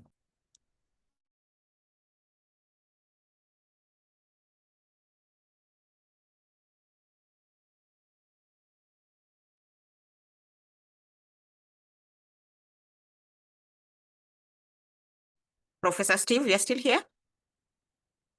Yes, I'm here. Sorry. What did you want me to say? I defer to my colleague. I wanted you to react. There's a question that has come a few times, I think 3 times now, about countries which do not have a CPD framework or a council that is licensing teaching profession. What is the implication of that? The implication is that a lot is lacking, but we encourage ministries of education to join the Continental Intergovernmental Federation, AFTRA, and to also belong to the world body, IFTRA, because there's a lot of synergy and strength they are drawing from this continental and global federation. If they don't have teaching council, even laws establishing them, the ministry is playing the roles at the time being. So the first step is to ensure their ministries of education and relevant departments step into the shoes of these regulatory agencies and join these continental and global federations, because they draw a lot of learning.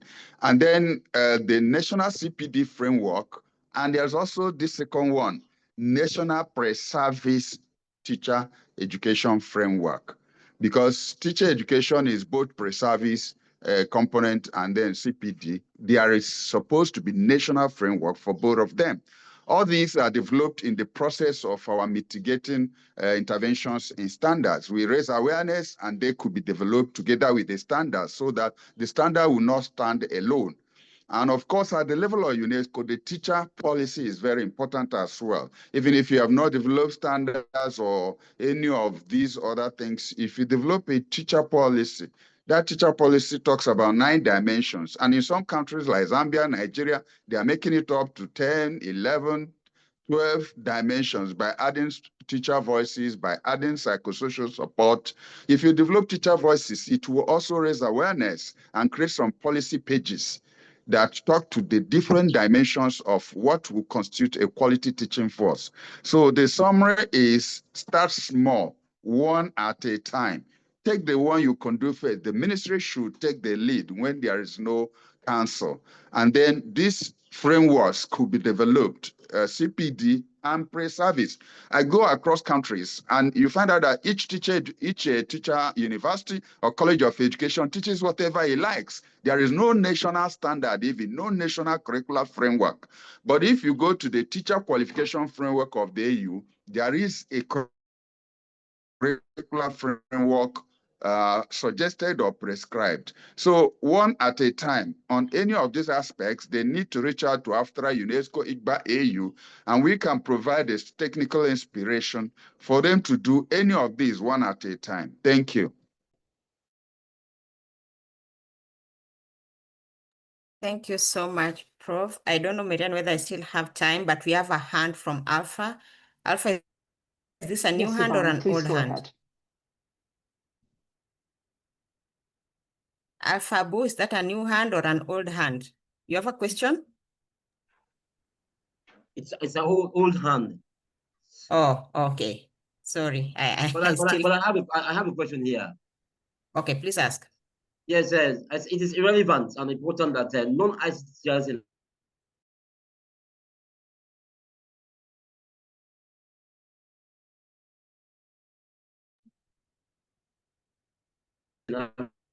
Hello? get some basic ICT training, like it is cut across, harmonized, so that we can all have the same training and the same level of non-ICT and EU finance, that so we can have a non.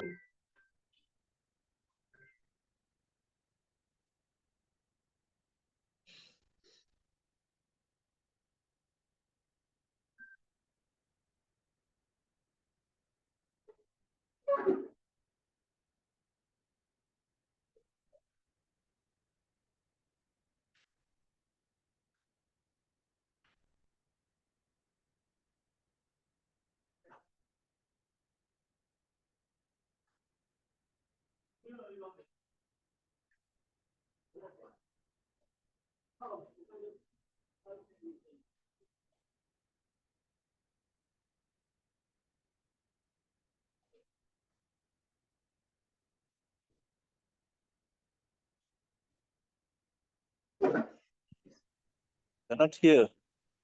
They won.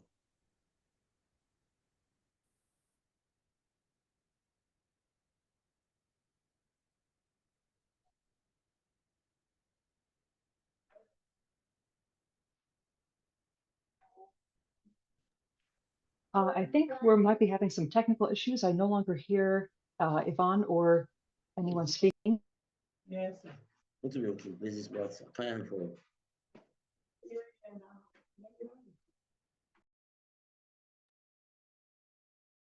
Okay, everyone, I think we might have possibly had some technical issues there, but I hope that you were able to get some answers for your initial questions. I want to take us through the next couple of minutes. Hanak, would you be able to share the new slides that I just sent you? I added one short thing. Okay, now this is going to be an open space for 2 minutes. I'd like you to consider this community of practice space. What would you like to get out of this learning space? please raise your hands to speak. Would anyone like to go first? What do you hope to get out of this learning space? I see Andakan. Andakan, would you like to go first? All right, thank you very much. Andy can work with Sidani in Nigeria, working on pre-service education projects as well. But I think for me, having worked on pre-service teacher interventions, we want to be able to deepen our impact. We want to know what motivates teachers. We want to know what can improve their ability to stay in teaching careers long enough for the benefits to happen to the system as well. So for me, I think this training is really to provide insights into how we can design such programs, how we can keep them excited, motivated, and how we can have the right data that helps us to improve their participation in the classroom. Thank you so much for that. Let's hear a couple more voices. Rogers Katuta, would you like to go next? Yes, Katuta Rogers from Zambia. I'm hoping to get more so that I can at least shape my managerial skills in terms of education reforms, and also encourage my fellow teachers to participate in digital platforms where ICT is concerned, and other management skills concerning the departmental management. Thank you.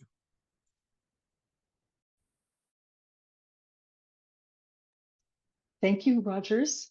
Rina Dongo, would you like to go next? What do you hope to learn today? Or I should say over the course of this entire course.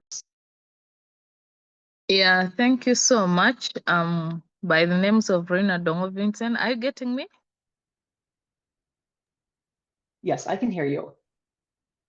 Yeah, by the names of Rina Dongo Vincent from South Sudan, working with the National Ministry of Education, Muge.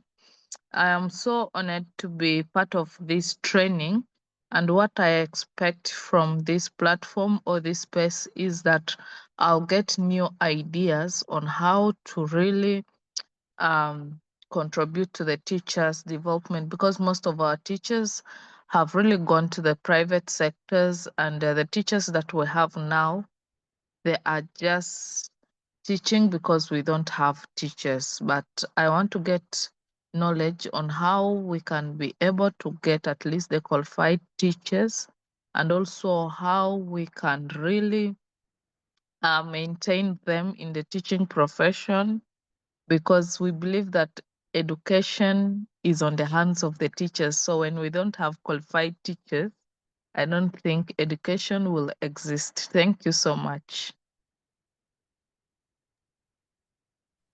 Thank you, Rina, for that perspective.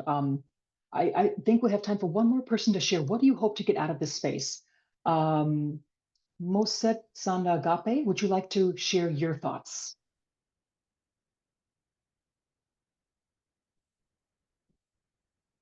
Thank you so much. I'm Mosana Hape from Botswana, and I'm an educator, I'm an assessor, I'm a teacher trainer, and I'm excited because I'm hoping to learn more about the frameworks that are out there that will assist us as Botswana. We have just started, we have a council that has just been established. That will be regulating and also licensing teachers. So I believe that we will learn more from that. And I'm also in the space where we train our teachers. Most of that, we have the new curriculums that are ICT driven. So I believe that I will benefit a lot from other people as to how they deal with a lot of issues. Also, we have an issue of lack of motivation from our teachers' side. So I would also like to appreciate as to how other countries deal with such issues. Thank you so much. Thank you for that. And I do hope that this space fulfills your expectations. I also want to share that this space is open and malleable to you and to your needs. So we have a course in mind of about 8 topics that will take you through over the next couple of months. But that being said, we also want to hear from you too. So we'll sort of, as we go along, we will hear more from you, take feedback, and then we'll adjust sessions if we need to. And we think that 2 sessions per topic would be more appropriate than trying to do it 1 session per topic to give people a little bit more exposure to an idea and chance to interact with an idea. I know today has been a lot of information in a little bit of time, but going forward, we expect there to be more chances for interaction. I want to pose this question to you now. What even is a community of practice? We're talking about this term. You might see the word COP. What is it? What are your thoughts? Before we see the video, what do you think a COP or a community of practice is? Have you been part of one before? What's your definition? Any hands?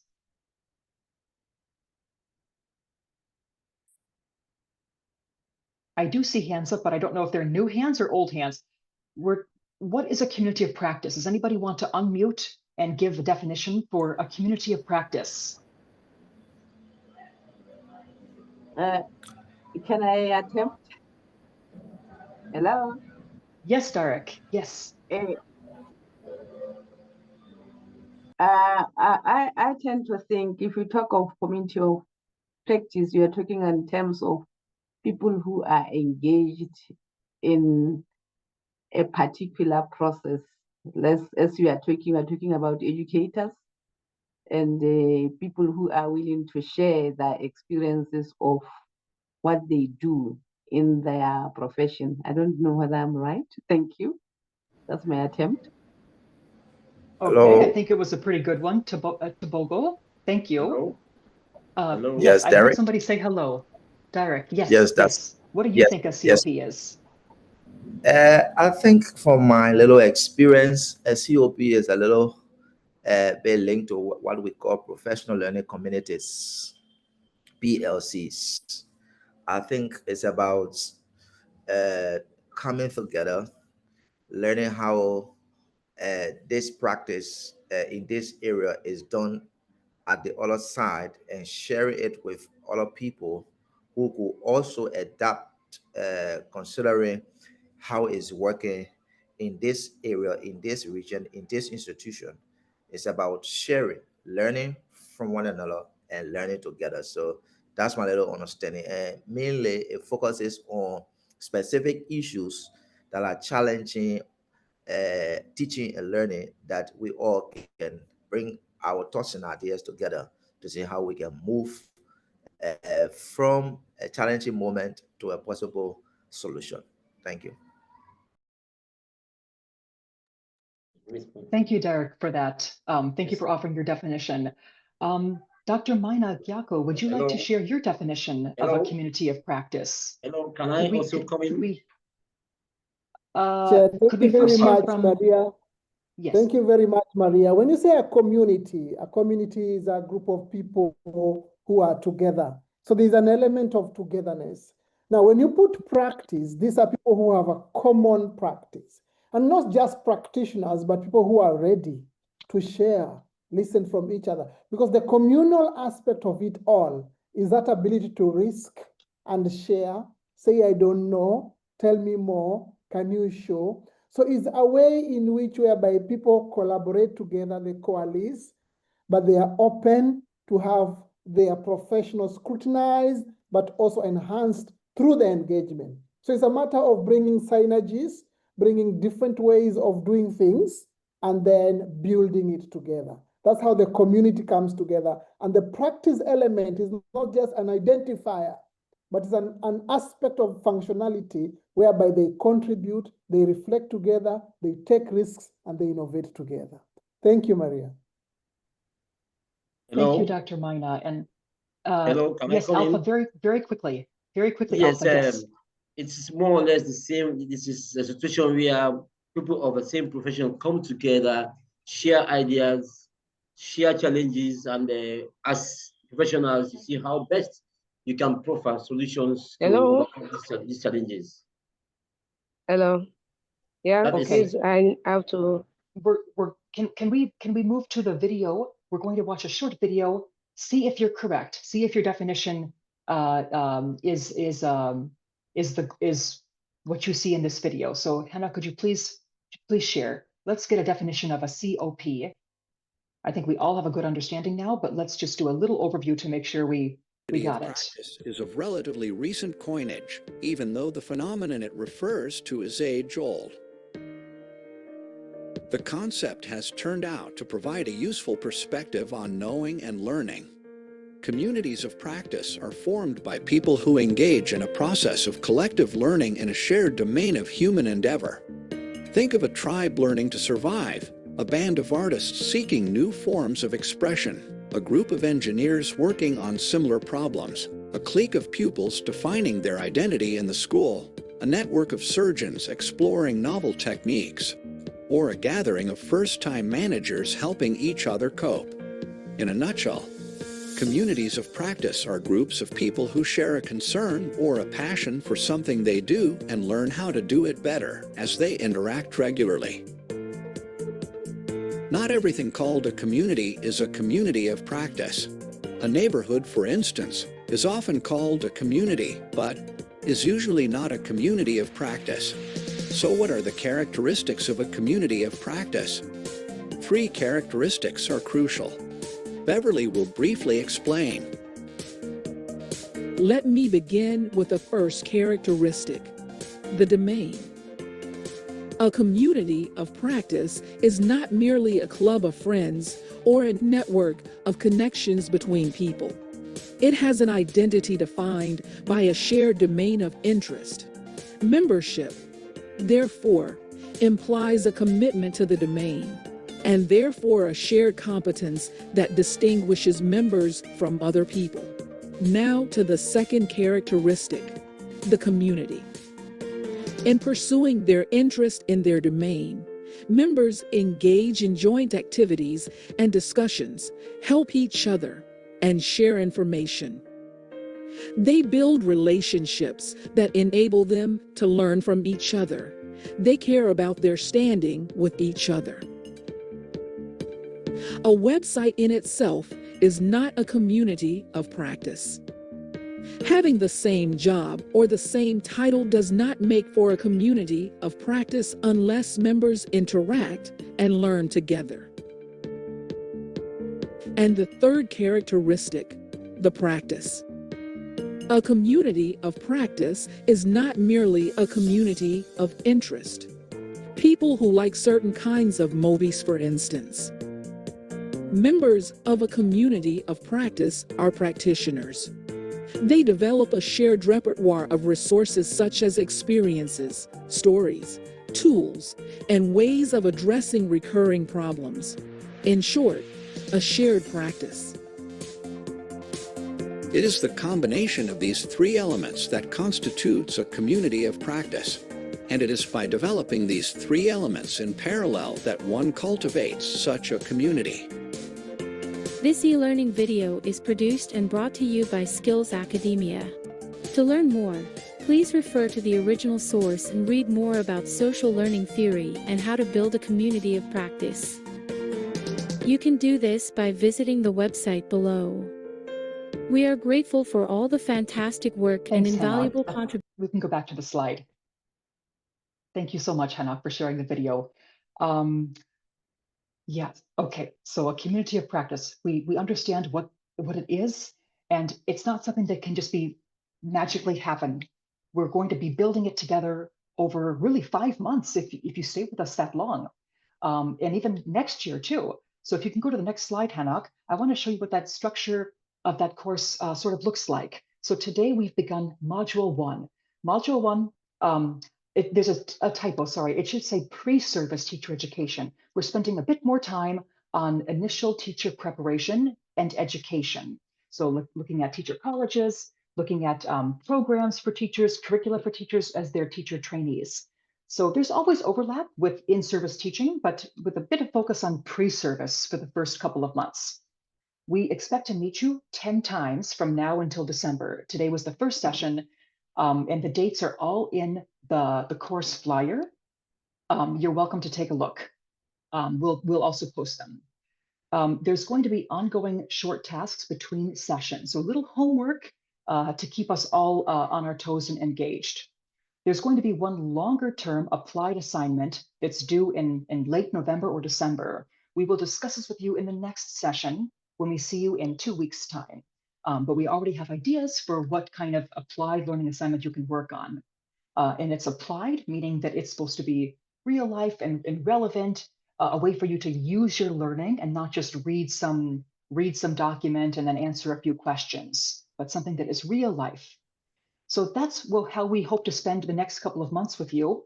And then next year, we hope that you stick around and maybe we can grow our community space, and we'll focus on in-service education, probably starting in late February or March of next year.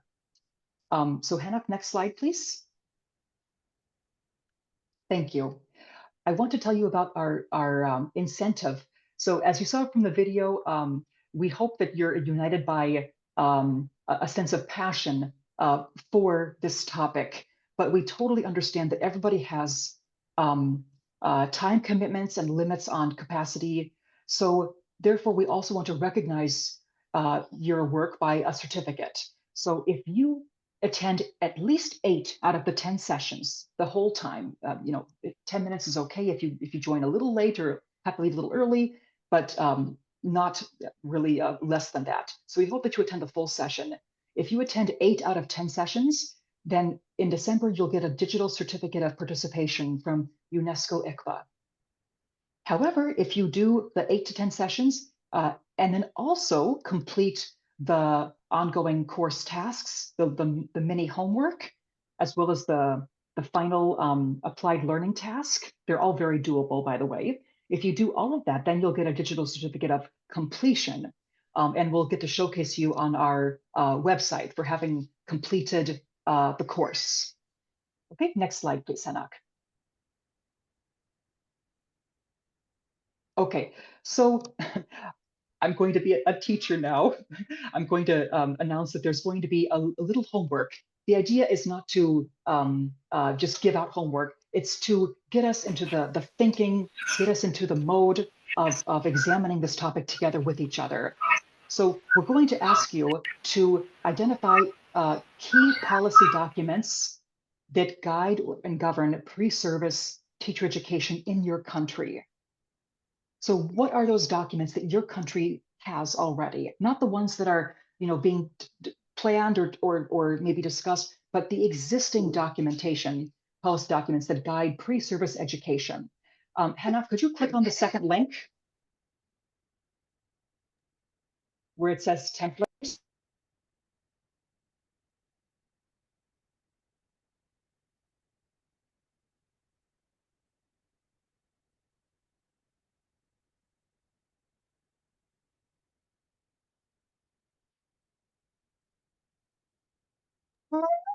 Sorry, Hannah, there was a link. It said this template. If you could click on that to show people through a screen share what it looks like.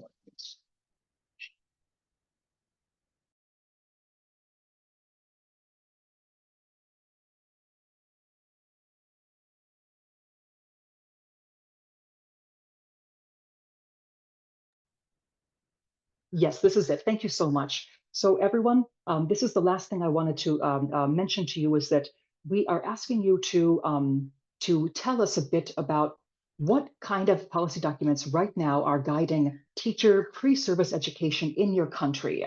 So this template is where you can add that information. It's very simple. We'll email it to you as well, but you just need to type in where it says on the right side in the boxes, what is the title of the policy or framework, the year of publication, the objectives in it, the national teacher issues that are identified in that policy document, and in your opinion, how fully and effectively has the policy been implemented in your country? And then finally, the link to the policy or framework. So this is your homework. We hope that you send it to us by August 10th. That way we can look at it before our next session on August 14th. That's when we see you next time, August 14th. So please send it to us by August 10th so we have a look at it before August 14th. And Hanak, the last slide, please.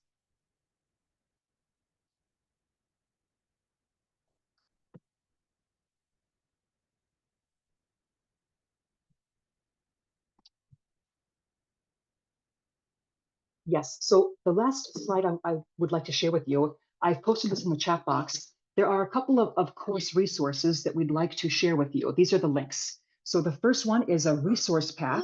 This is where you can find all of the PowerPoints, assignments, and recordings from this course. I'm so sorry about my background noise. I work from home, I apologize. We also have a WhatsApp community of practice that you can join, and a parking lot where you can post your ongoing questions and ideas.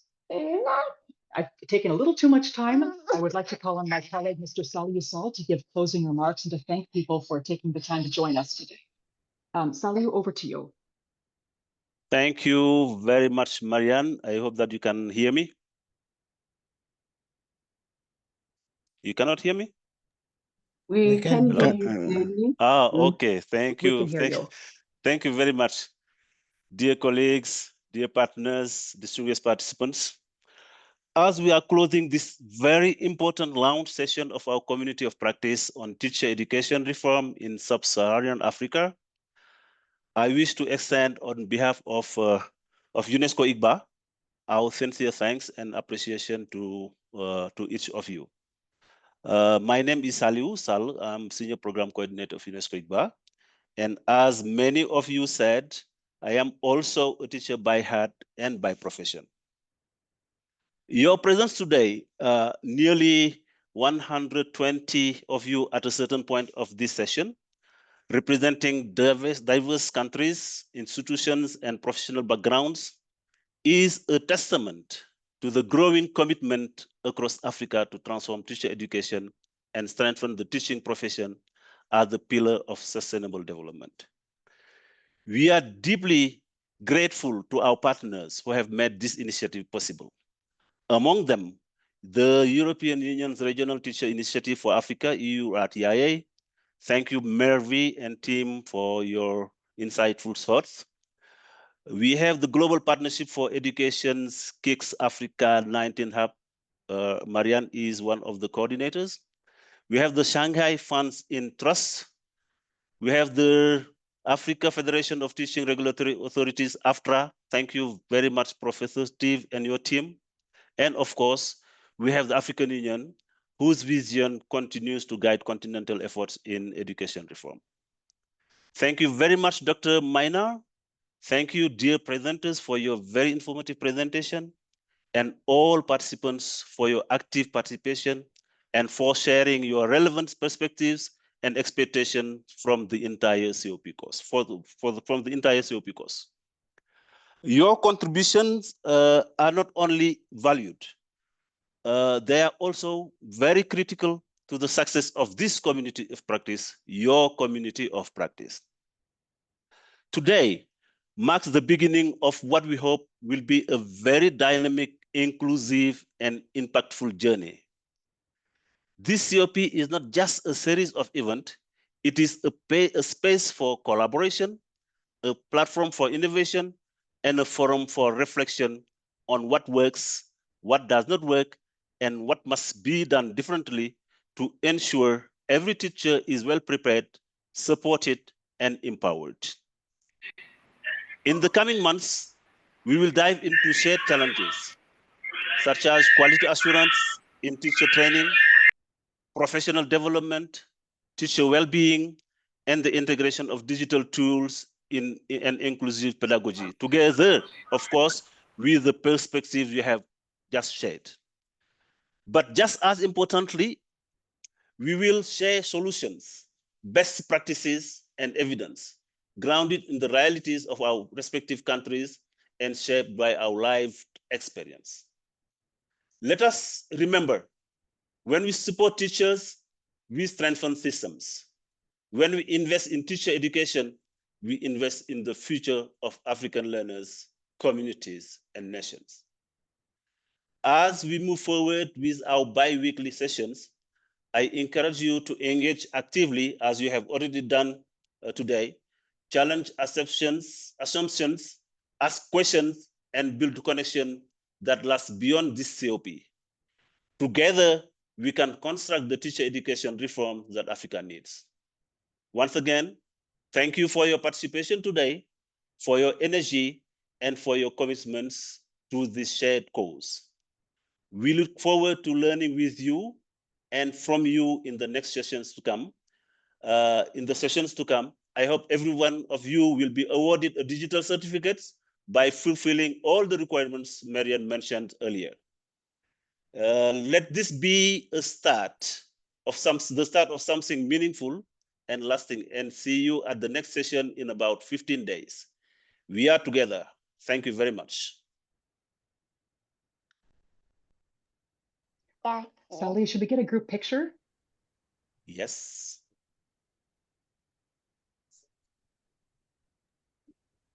Could we turn on our cameras for a moment, everyone? Yes. Turn on your video, please, then, and we take the group picture. Who will take it? Marianne, you? I can take it. Good. No problem. Very good.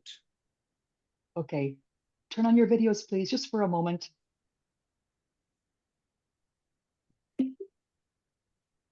Okay. 1, 2, 3. Good. 1 second, please. It's not working on my side. Let me try again.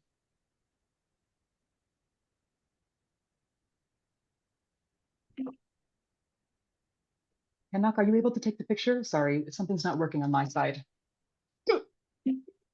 Marianne, there are some participants from your side we cannot see.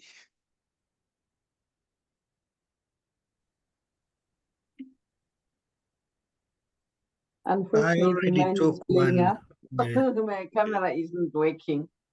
Okay. Thank you, Hanak, for taking the photo. Something happened on my side. No problem. Salia, thank you for your closing remarks. We'll see everyone Okay, in 2 weeks. Thank you. Thank you very much. All right. Bye. Bye. Bye, everyone. Thank you. Bye-bye, everyone. Okay, bye. Bye, bye, bye, bye, bye, bye. Thank you. See you on the 14th, everyone. Thank you. Bye-bye. Bye. Very interesting.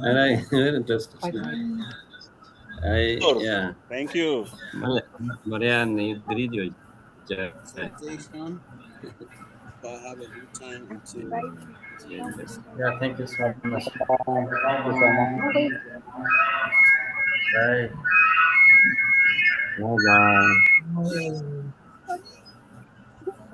Thank you. Thank you. Thank you. Bye.